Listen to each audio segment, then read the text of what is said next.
Linda, Chuck, Jennifer, Nathan, and Ashley. And I'd like to introduce Linda Mahalik, the Senior Director and Lecturer at the Global Retail Research Center at the University of North Texas. And I'll turn it over to Linda. Thank you so much. Thank you. Good morning, and thank you for sharing some of your time with us this morning. We hope that we are able to share some good insights for your businesses. I'd like to introduce myself briefly. I have spent over 25 years in retail, 15 of those directly in e-commerce, and I have just very recently moved to the academic world, and so my role there is twofold. One, we have the only university that in the United States that you can get a degree in e-commerce or digital retailing.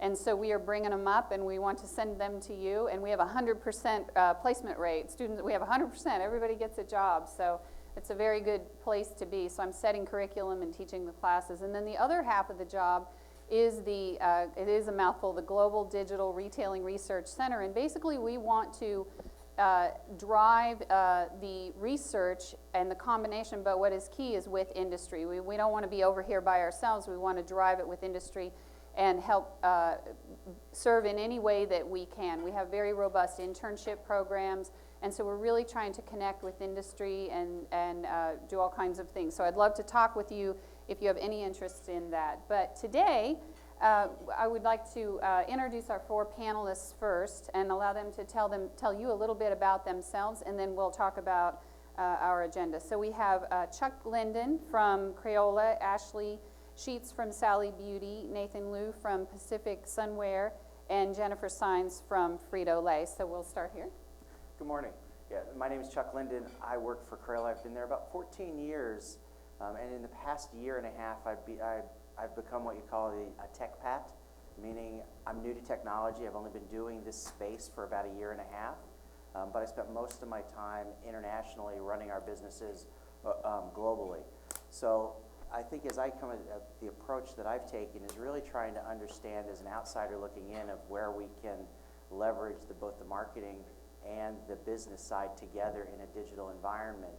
And that's a big piece of my job, but my job is a little broader than that because I also then take on our education space and how do you integrate digital into the education, as well as how do we modify education going forward in a changing 21st century world.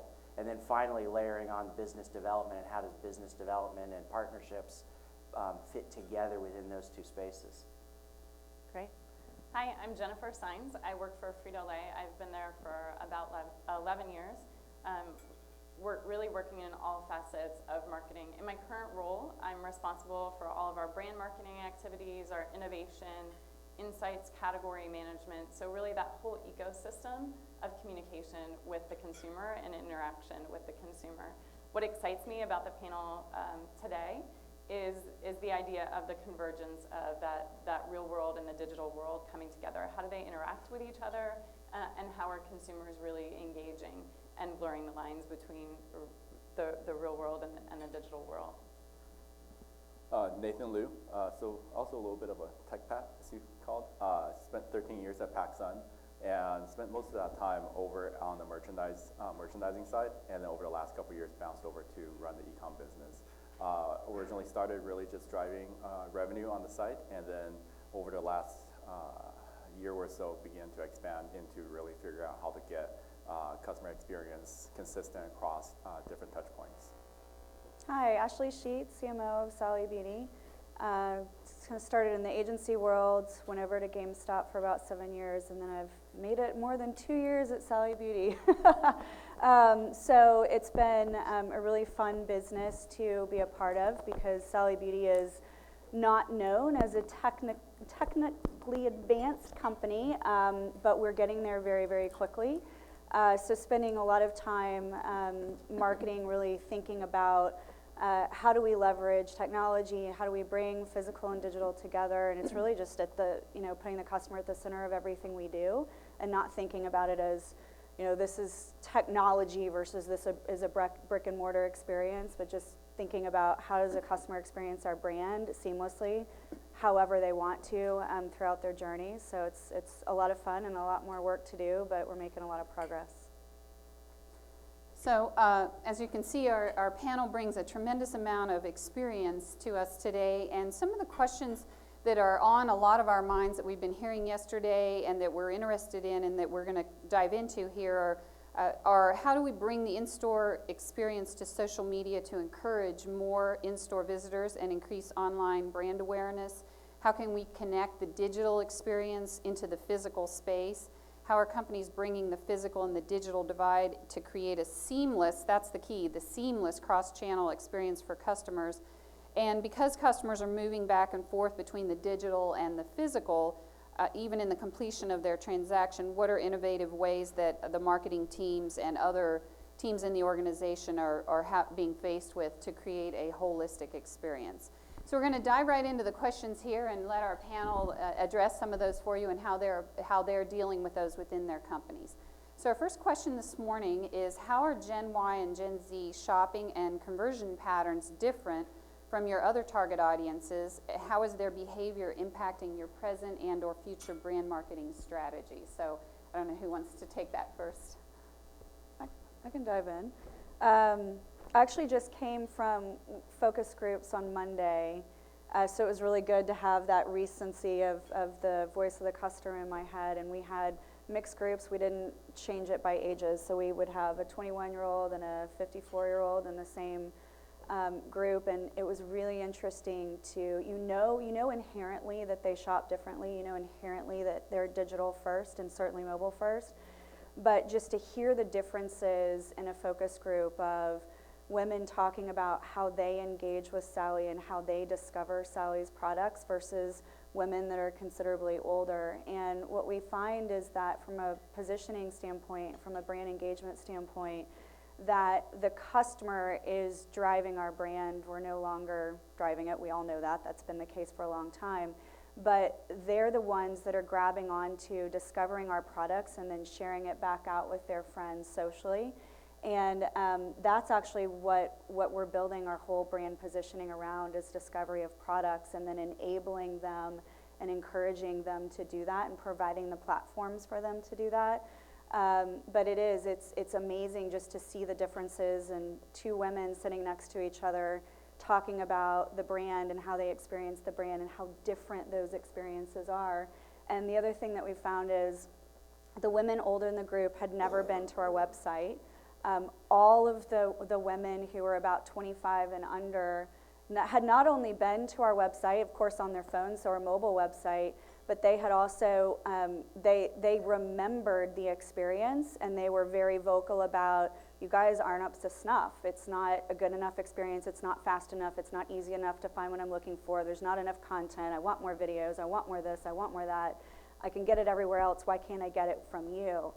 So the expectations that they have are just so enhanced compared to the older generations, and they don't care how we keep up. Their expectation is that we keep up, and we surprise and delight them along every turn. I'll build on what Ashley was saying. I think one of the nuggets that you had in there was around these consumers are really looking for that content. They're looking for that great experience when they're going there. And for us, with the brands that we have, Doritos is a great example of a brand that we have where we're really trying to engage excuse me, with consumers in a new and unique way. And for us, it's less about marketing to that consumer. That's what we've learned over time, right? All of you know this, that Gen Y and Gen Z, they really shun advertising at face value. They want something that really engages and is relevant to their lifestyle. So an example program that we did is called Doritos Roulette. It was essentially a bag of chips. They all looked the same, but about 1 in every 4 or 5 chips was extremely hot. Extremely hot. And this consumer loves that. They love that experience that surprises and delights them. But we also wanted to make sure for this limited time promotion that was in the marketplace that they had heard about it in a very relevant way. We couldn't just play a standard ad to engage with them. What we did is we tried to understand what is that conversion path that they follow on their mobile device. And at the time, Periscope and Meerkat were really just first coming out to understand how to engage with live streaming content. And we did a game show with Doritos Roulette, kind of a dare style show. and the conversation around the brand, the excitement around the experience and the content that we were offering just drove conversation incredibly, about a 200% increase in just branded conversation, which drove tremendous traffic to store to then go purchase this product. So I think that idea of entertaining and making the experience feel very fluid with the way the consumers are living their lives is extremely important. Great example. Did you have anything, Chuck? Yeah, I mean, I'd say, starting point based on what we do and what we sell, our consumer is the Gen Y consumer. I mean, there are still some Gen X out there that are having kids, but for the majority of it, it is Gen Y, and they do engage more in content.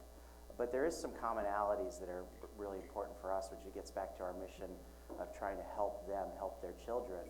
And those things haven't changed. There's still fundamental truisms about what people want to see for the benefit of their children. And it's trying to stay true to that mission and just engage in different ways. Very good. I think. Yes, please go ahead. I think it's interesting because for Gen Y, that's all we have, right? Yes. Demographic-wise. I think what you said about relevancy is super important. And then what we notice is that they're living in the moment so much more than what we've seen in the past.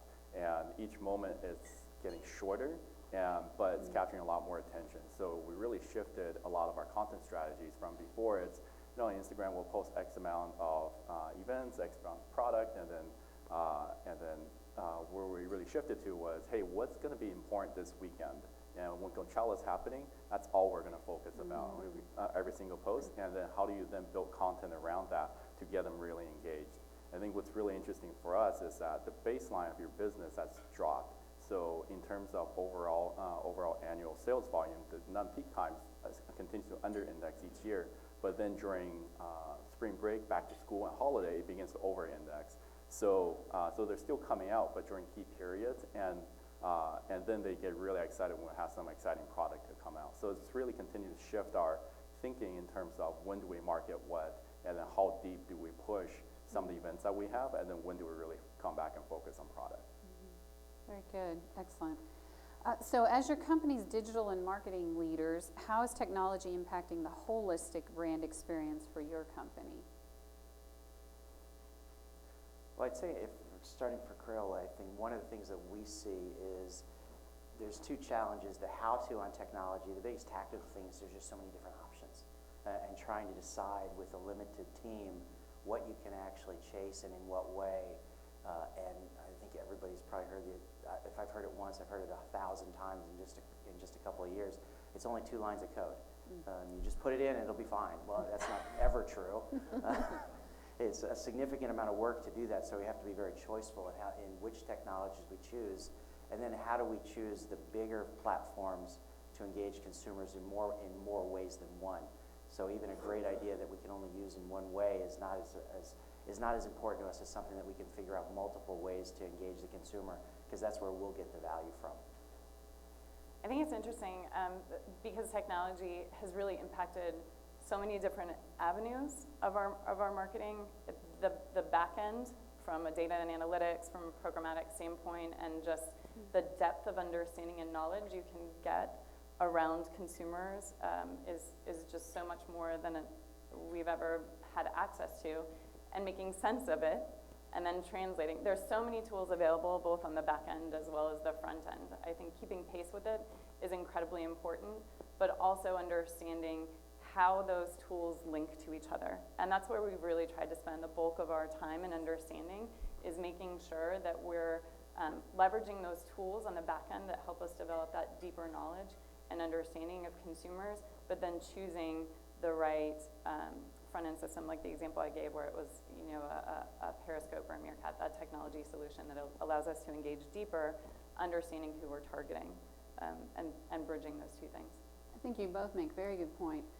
Also, too, because it's an investment of money, but it's also an investment of time, and everybody is so time-strapped in every department, in every job, and so where do we choose to put our energies or not put our energies? Will it give us a true ROI? We still have to report to shareholders, right? So yeah, and I think when we say technology, I always think about the newest thing. How can the newest thing help us? But most of the technology that we use, even in the workplace, is technology that was from a long time ago. So, while we're focusing on these shiny things on the front and how that changes, meanwhile, we put things like a digital asset management platform on hold, put on a good project management software on hold, because these are things, but it's incredibly frustrating for my team to work through these everyday things. In the stores, 3 years ago, we were putting iPads in the stores to make it easier for people to order things online or come in and browse videos on the iPad. Meanwhile, we're operating an 8 to 10-year-old POS system, and it turns out people don't really want to go into your store and browse your iPad. So things like that. So how do we really balance the things that that's more infrastructural and make sure that technology is really supported to optimize the workflow for internal customers versus just shiny things that come up that face the customer. I think Nathan makes a great point. If I look at the technologies that we put in, I kind of feel very similar at work as I do at home. I know how to use 20% of my smart TV, and I feel like in technology at work is the same way. We put in a great system, we use 20% of it. How do we go from the 20% to closer to 85 to 90% of the functionality before we fall in love with the next technology? Very good point, and as Nathan and I were chatting about earlier this morning too, these issues, they're just pervasive throughout the organization. It's just not my department that I just want to get this thing going and get it engaged. It just impacts everywhere, and as we've been talking yesterday as well, we were seeing some of our upper leadership, we've got to get everybody on this bus, right? So we're going in the same direction. Did you have anything? I could not agree more with what Nathan said. We've definitely experienced that exact same thing, and what we've tried to do is, rather than there being a marketing IT roadmap separate from somebody else's, is really create, and a lot of this is about process and priorities and getting alignment, is focusing the organization and saying, okay, of all of the things that we could do, let's lay them out. What's the ROI on all of these? How does it impact the entire experience, and how does it impact the efficiency of what we do? And then how do we go and prioritize? And we have had to take some of the exciting, shiny objects and put them aside in order to do traditional things like improve our loyalty program. Do we already have a loyalty program? Yes. Is it great? No. And are we driving personal experiences with the data we already have the way that we could if we were optimizing it with the right technology? So it's not the sexiest, newest thing. Everyone's been doing loyalty, and at this point, personalization is becoming fairly commonplace, but we're still not doing it well. And we have such huge opportunities to do those things well that we're trying to focus on those opportunities as opposed to run after new things. It becomes really challenging. And we have, we also have in our space Sephora, and I think Sephora, certainly in beauty, specialty beauty, but even in retail at large, they put a lot of money and time and attention into innovation, and they are constantly testing new things. And so, we have that pressure, not even just from our CEO and our board, but even from analysts saying, well, Sephora's doing that, why aren't you guys doing that too? And yet we have the same pressure on the other side of the business of like manage your SG&A better and manage your spend better, and we want more EBITDA squeezed out. So it does become interesting that there's a lot of pressure that people want to run after these big ideas that are out in the marketplace, and yet we're not executing well the basics. So that's a big focus for us, and at the same time there's some leapfrog opportunities because we're so far behind. Simple things like getting customer data into the POS so that the associate can have a personal experience with that customer, knows what they've bought from us before, knows what they haven't, and is enabling a cross-sell or is enabling a recommendation that makes sense. Those are fairly commonplace, but we're not there yet. And so we've got to get there, and then we've got to leapfrog what other people are doing faster. And so there's a little bit of an agile development opportunity within companies that have been behind. And you don't have to spend 2 years figuring out you can move a lot faster today, but it takes a lot of coordination and alignment and partnership with people throughout the organization to make sure we don't have too many competing priorities. Very good points, Ashley.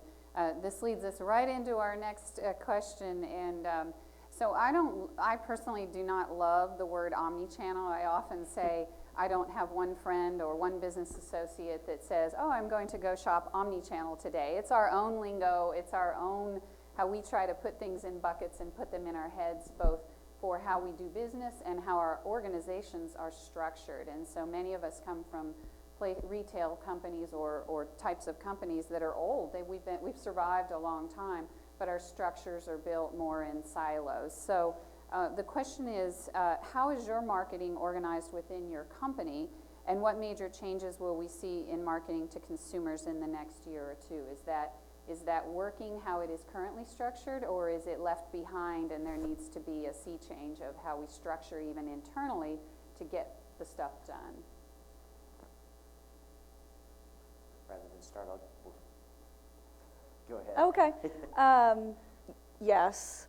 So I think one of the biggest things we're trying to figure out right now is content development and where it fits within the organization, what the processes look like, how the execution is managed, and constantly trying to figure out, yes, you've got to have organizational structure. At Sally, we have an in-house creative team, more or less an in-house agency. We have, an advertising and promotions team. We have a CRM and loyalty team, and then we have an e-commerce team, and that all fits underneath the marketing umbrella. And so we're constantly trying to figure out, how do we ensure that, yes, we have these teams, but the customer doesn't experience these independent of each other. They experience it, holistically. Even in a 10-minute engagement with us, they could cross all of those, boundaries within the organization. And of course, merchandising and operations is a big piece of that puzzle as well. But content for us is where we just haven't solved where it sits, how we execute it. How do we not create so much content we're killing the entire organization? And on the other side of it, how do we have enough that we're surprising and delighting the customer, who is just this voracious appetite for content? And that, on top of that, the reality that so many women out there who have their iPhones and are turning them on themselves and creating their own content, are we competing with that content? Are we enabling that content? Do we let them create it and then we pull it in? Do we create our own? A lot of those questions right now that we're trying to answer. So I think content is the biggest one for us. That is a bit of a question mark organizationally and structurally. Where does it sit and how does it work? Yeah, we still have a separate marketing department, and within e-commerce we have our digital marketing, which is more performance-based. We have an open CMO position right now, so it makes it easier for me to take some of that budget. We would be fine with I know, I'm full of this. But the advantage we have is, the tangible, the return on ad spend that we're able to show. But I think, in all seriousness, about a year ago, I sat down with my boss, our CEO, and to some effect, I said, hey, all the decision making has shifted to your phone. All the influence is happening there. So if we're still dependent on somebody getting into the mall to make a decision to walk into our store at the lease line, we already lost them at that point. And to some degree, that since all the influence is happening on your phone, the stores have just become fulfillment centers.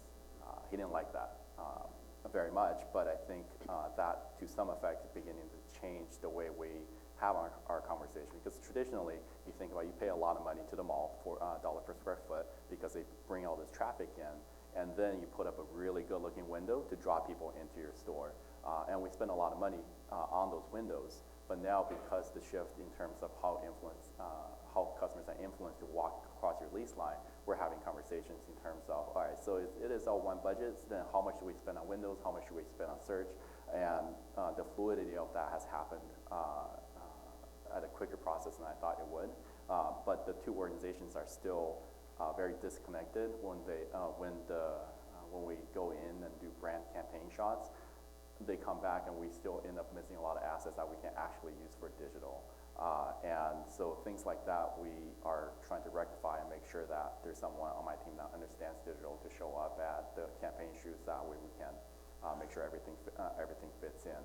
I think if I think a couple years out, it really doesn't make any sense for this separate in terms of management and budget, not even a couple years, probably in the next 12 months. that we're willing to get everything together and have a more holistic view. Yeah, I would say over time, we've really evolved from that kind of siloed picture you paint to this highly matrixed organization with deep specialists in certain areas as well as broad generalists in other areas to help with that information flow that you guys are talking about.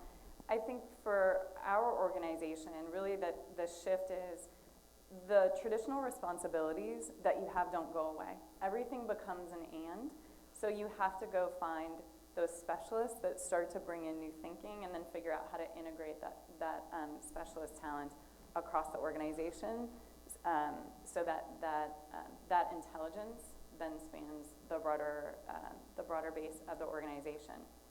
So that's really where we've been focused, is making sure that we're bringing in new talent that has more direct experience with programmatic or e-com specialties, and then just embedding them in our organization to kind of infiltrate the masses. But that's the approach we've taken, is just continue the high level of matrix that we've created. So we're not a big organization, even though we're a big brand. It's a fairly small team, and we do a pretty good job of staying connected. So at a senior level, we don't see that as much of an issue as we do at a lower level in the organization, of just understanding where their space to play is and what they have, enabling them to be able to do their work. Because I think as we've moved here, so many of the things that are digital are also physical, and how they get to be experts in multiple areas, even though they started from one space, is really our challenge, is to bring up the knowledge base, because we're not going to bring in 12 new marketers. We're going to continue to work with the marketers that we have, bring in experts, third parties, to help train and educate, and then turn that over to them. And then we just stay connected. Now, the content is a massive issue. Just the need for content is so much bigger than it ever was, and sharing it and getting value out of it, because it's easy to go out and we've certainly made this mistake where you go out and create 10 times more content you had, but maybe nobody even sees it. Or maybe such a small number of people see it, you scratch your head and say, okay, well, that probably wasn't the most efficient way to go forward. How do we figure out how to find the balance between creating content, using user content, and making sure that people see the content that we want them to see with the audience that we want to see it. And that is less of an organizational issue and more of just understanding who your consumers are and how they consume your content. Those are great points. I think overall we're hearing yesterday in one of our roundtables, I know Victoria's Secret, we talked about from their organizational structure when they did away with their catalog, they just ripped the Band-Aid off. And last night Jeffrey was talking about the same thing there at Kodak about just ripping it and going, but then we're hearing also that it depends on your organization. For some organizations, maybe just do it incrementally so that it's not such a sea change. But probably the big thing we're hearing is don't do nothing. You've got to face this and do something, and so get some plan in place. Great. So the next question is, what are the challenges you are having experiencing with ensuring your brand message and consumer experience are the same in all channels? So our physical, our brick and mortar, online, mobile. What challenges are you having there, and what are you doing to address those? Yeah, I think our biggest challenge is making sure that we stay on mission. So the message, it's okay that the message is different in different places as long as they're consistent to the overall mission that we try to serve. I think you can put in way too many processes to try to control every last piece of visual. And I think luckily as a brand like Crayola, we have a lot of room to play. We can be a little bit wrong in the visual as long as we're right in communicating who we are and what we stand for and what we've always stood for. That said, there's definitely more leverage if you're all on the same page in the product specifics, in the products that you're trying to drive awareness for. We don't suffer from a problem of a brand awareness. We suffer from a problem of product awareness. And so that's really where we see the challenge, is getting magnifying the message that there are individual products that people didn't know about. I think for us, one of the things that we consistently try to do is engage our consumers and let them have a voice in the messages that we share and in the messages that are happening in the marketplace, which comes with challenges. The way we've typically thought about those challenges is we've tried to be very consistent. And we almost, with the programs that we run, give our consumers a brief that they're very engaged with.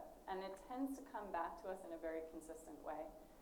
We have a program that just ran and is happening right now in Grand Central Station. It's called the Cheetos Museum. So there's a consumer insight. If you look at a Cheeto, there's all these different shapes that you see in a Cheeto. You're likely to see something in that Cheeto, very similar to a shape that you would see in a cloud or what have you. So we created this program, gave them a brief, what do you see in your Cheeto? Which gives consumers power and control. They're able to shape that brand narrative that's in the marketplace, but also in a way that we've helped define for them what that vision, what that mission is of the brand. It's really fun, it's really engaging, and what we saw is just tremendous momentum and feedback from consumers. Over 100,000 entries on this Cheetos Museum, so if you're looking to kill some time later in the day, go to Cheetos Museum, check it out, and see those winners. But I think until we really understood how to engage with consumers, turn over those reins, but also have a sense of boundary around it, it was often thought of as incredibly risky. And people were hesitant to do it because of the downside. Instead, once we've learned how to place boundaries, it's really been a great force of success. Very good. For us, we have a lot of physical space, so we have about 600 stores even right now, and e-commerce generates about 10% of the attributable sales, right? So our challenge, it's not just about it's digital, it's what we're doing at e-com matching up with the stores, because we have online exclusives that we sell. Sometimes we run e-com exclusive promos, but then there's this other piece. Because we have 600 stores, not every store is the same. There's some product that's in a flagship store or a top tier store that's not more of the C and D malls. Sometimes we run different promotions between different stores based on product sell-through. So creates some confusion, especially when we do a post of a product launch on Instagram and customer expects it. It's like, okay, you're telling me that it's here. I'm going to go to my local PacSun store. I'm going to expect it to be there. But then it's not in the bottom 200 stores. So it creates confusion there. And then when they show up, it's just not there. And then also from a pricing point of view, what we found is that, man, if you're just dependent on what's happening in the stores without telling people about it on digital, it's like a tree falling in the forest. Nobody hears about it. We consistently run a back-to-school promo on denim, and this year we pulled back and said we don't want that deep of a discount message out there digitally, so we pulled back, and because sales was challenging, so we said let's just turn it out in the stores without really screaming it, and we saw no impact to the overall business. And in fact, after a few days, we just pulled it off because it just wasn't making a difference. So just kind of give us another view of how much digital is driving decision making, and that you really do need that consistency in terms of message to get people to act. And I think that's where we continue to strive to be better, but then the challenge is just how do you operate 600 stores that have very different attributes consistently, and with the e-commerce business that has a very different selling pattern than those individual stores as well. So it's a lot for us to figure out delivering that consistency across different stores and digital. We have a kind of a slightly different issue, but it is about the stores and the digital experience. So, I talked a little bit about Sally is a 50-year-old brand. It felt like a 50-year-old brand. So, over the last 2 years, we have been reinvigorating, revamping the brand. And of course, the brand is Sally Beauty, the box. It is the experience you have when you go into the store, when you engage with us on the website, et cetera. But it's also the experience you have with the products on the shelf, because the majority of what we sell are owned brands. So we have the box, the retail box, but we're both a retail company and a CPG company at the same time. And so then we also have the experience of the associates and the experience of what is the store environment like. So we are trying to fix and improve all of those things all at the same time. So we're trying to get our store associates better trained, and creating better experiences as people. We're trying to get our stores themselves updated, upgraded, brighter lights, cleaner, experiences. We've actually taken about 25 to 35% of all the products on our shelves, and we've actually repackaged and relabeled them to get them to look more current and sophisticated and luxe, as if they are a beauty product. And we, at the same time, we've completely updated our look. So we've changed the name of our store, we've changed our logo, we've changed our brand look and feel. We've done all of that in the last 18 months. And of course, are still doing all that. And then we also took our website and completely overhauled it and upgraded it, created a much better mobile experience, responsive design, et cetera, et cetera. And so what's happening, though, is that all of those things are now moving at different speeds. It takes a very long time to take 3,000 stores and upgrade 3,000 stores. It takes a very long time we were Sally Beauty Supply. We have left supply in our past, and we are now Sally Beauty and focus less on supplying professional cosmetologists because there's only 2 million of those in the US, and focused on specialty beauty retail and trying to appeal to all beauty enthusiasts who are on a budget looking for beauty products.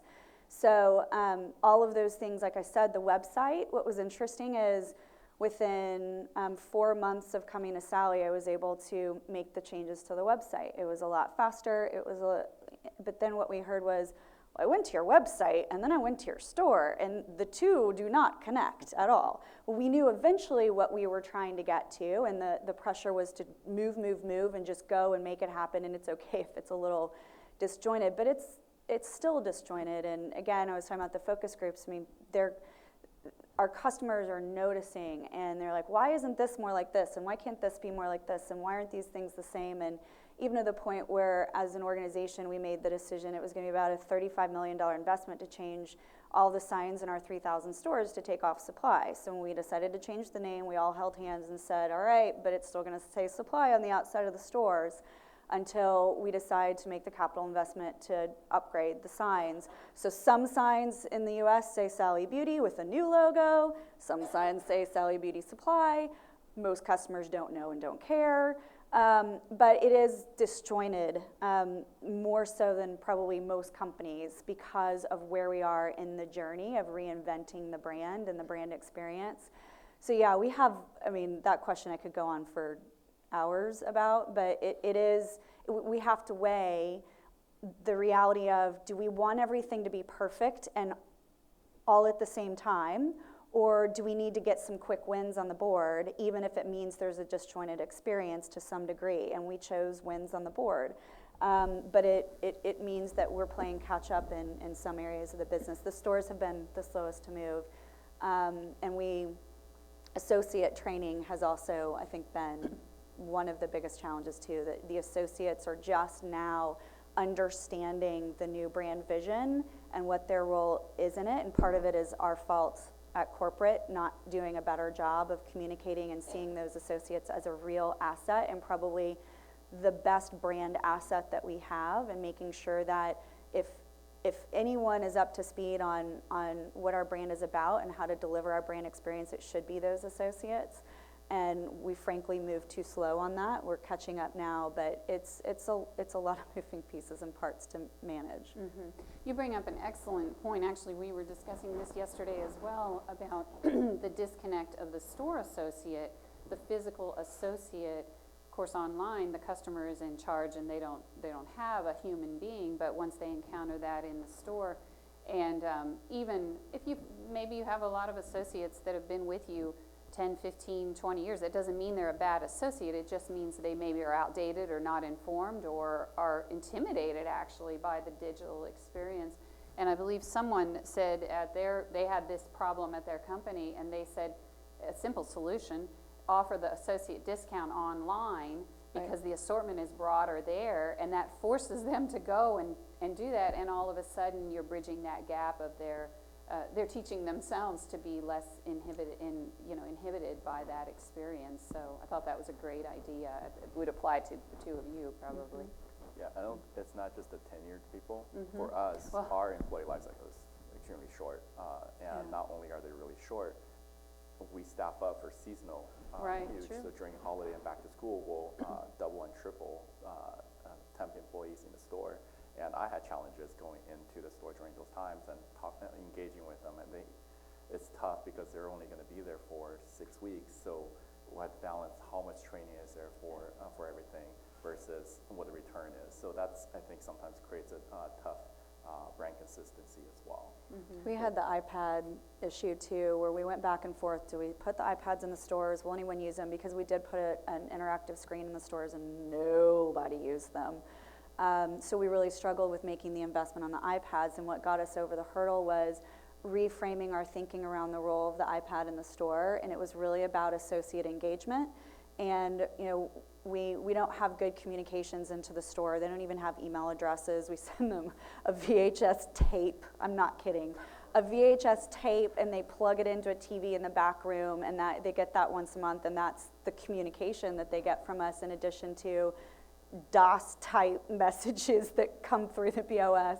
So we realized that rather than thinking about the iPad in the stores as a consumer-facing opportunity, we then rethought it as a way to engage the associates in a more meaningful way, bring the brand to life, communicate to them more two ways, and that's going really well. We still have some who are like, I've never used an iPad before, I don't have an iPhone, I don't know how this thing works, and so we're doing a lot of training on it right now.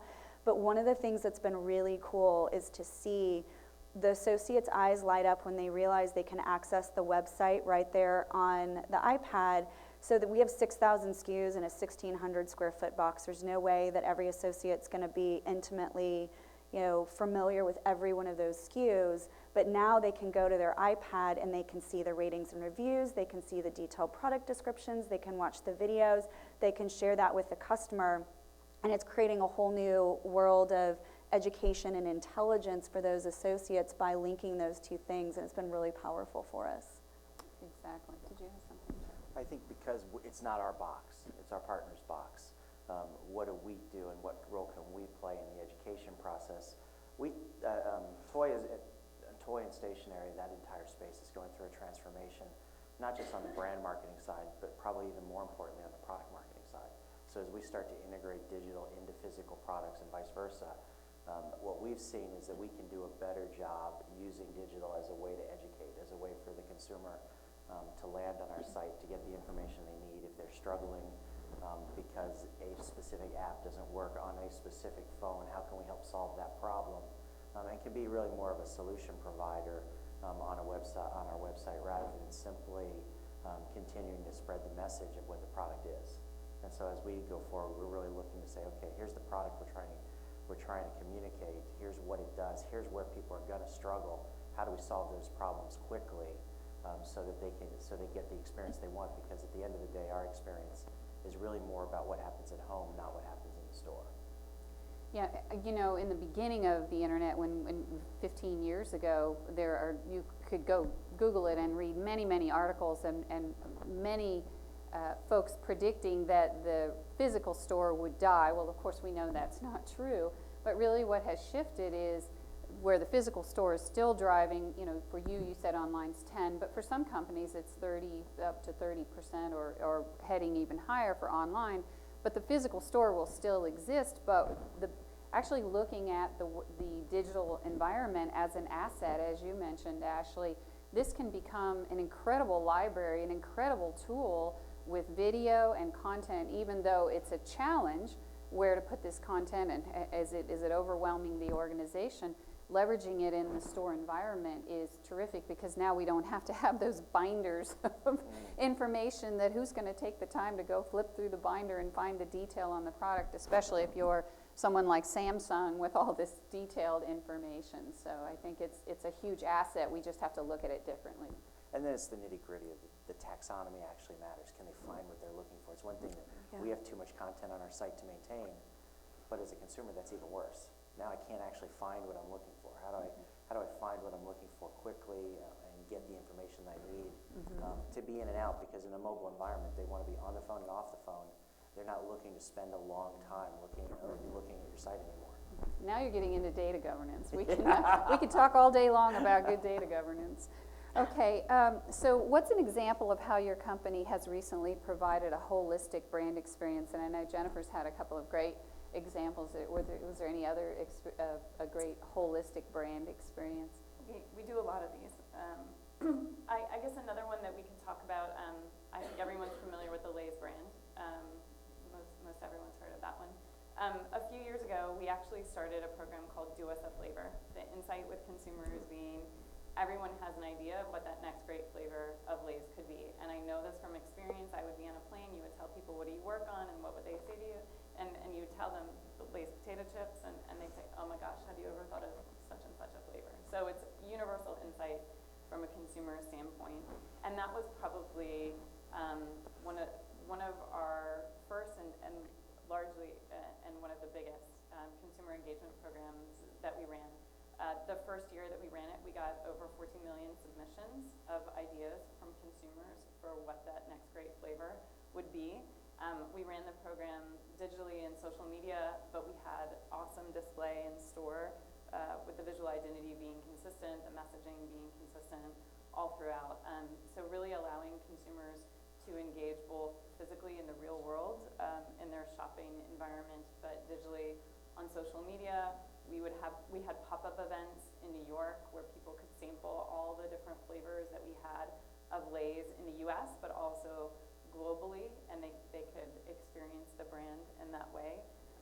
So it was a huge program that we ran that first year, and we've rerun it with a different skin each and every time, and consumers have really just latched on to that program in a really strong way. Excellent. Any others? I think so we introduced the loyalty program a little bit late to the game, in 2015, and within a year we signed up about 5 million people. And I think that was probably the most consistent experience we gave between the communication and the store level, how we got people engaged with that. That's where most of the sign up came from, a little bit on digital, but it's really how the store pushed it.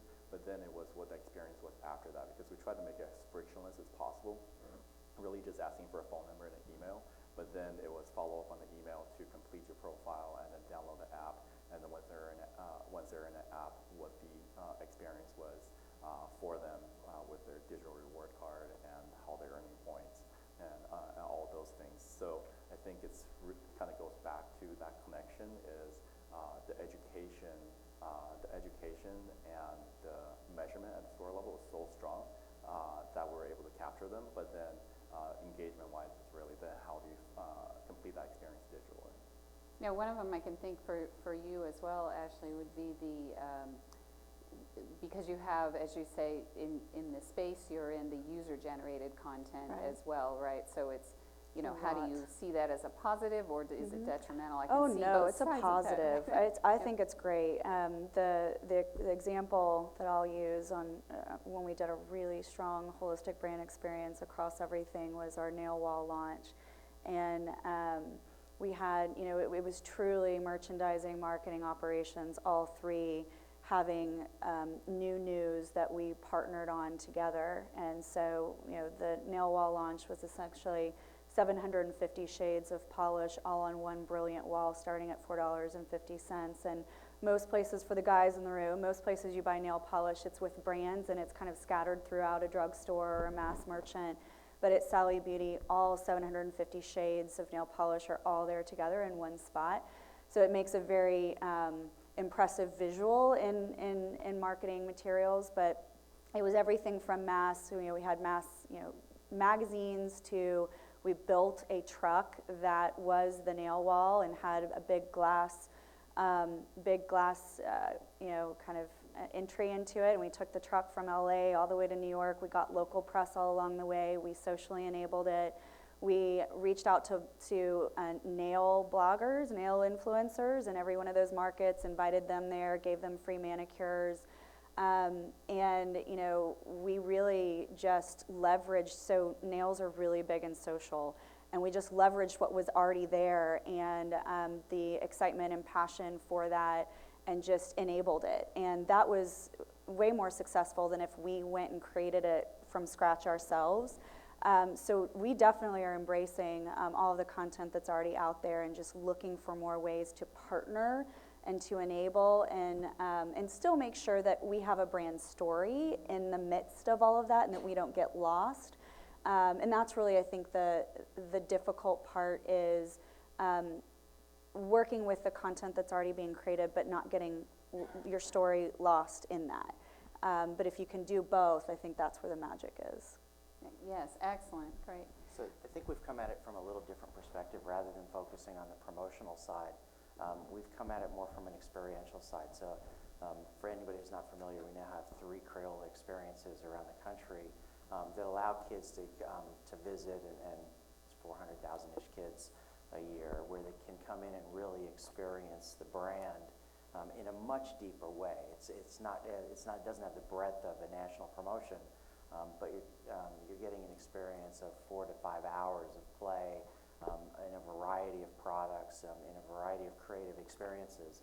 And that's been really interesting, not just from the experience that they get, but also the learning from we get, because now we have 3 locations we can watch kids play with our product, see what they're making, see how they're making it, see where they're engaged.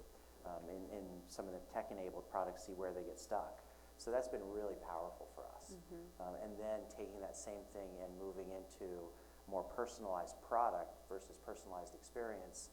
Now a family who can take a child comes home with their first picture that they drew in kindergarten, they can get it made into a stuffed animal, or they can get the box, they can get it printed on their own box. They can get their own art box themed towards not just with their name, but also with the type of art they like to do. And so it's really been more of a product focus versus a promotion focus. Very good. You have a fun job, Chuck. Sounds fun. Most days. Most days. So we would love to open it up. If anybody has any questions for anyone on the panel, we'd love to hear what's on your mind. Yes? Oh, he's got a mic.